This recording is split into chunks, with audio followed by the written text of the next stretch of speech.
5 dozen X. So நமக்கு first என்ன தெரியும், ஒரு டசன்ல எத்தனை இருக்கும் அப்படின்னு பார்த்தீங்கன்னா 12 எக்ஸ் இருக்கும். அப்போ 5 டசன் கொடுத்துருக்கும் போது நம்ம என்ன பண்ணணும், 5 இன்டூ 12 5 இன்டூ 12 அப்போ எவ்வளோ வரும், 60 எக்ஸ்.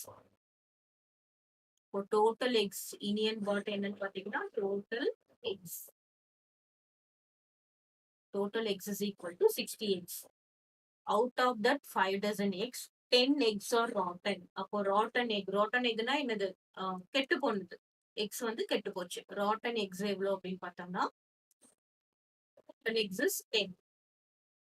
அப்போ good eggs எவ்வளவு இருக்கும், rotten eggs 10னா good eggs எவ்வளவு இருக்கும், good eggs is equal to 60 minus 10 which is equal to 50 eggs. Clear?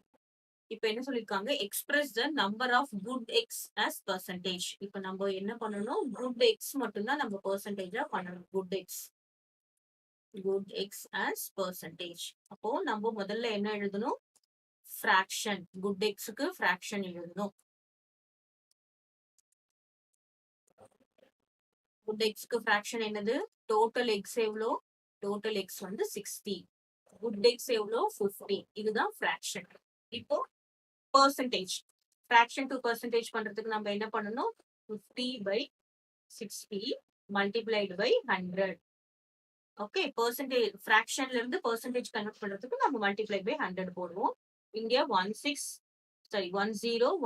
இங்க கேன்சல். இப்போ நமக்கு என்ன வரும், 50 into 10 is 500/6%.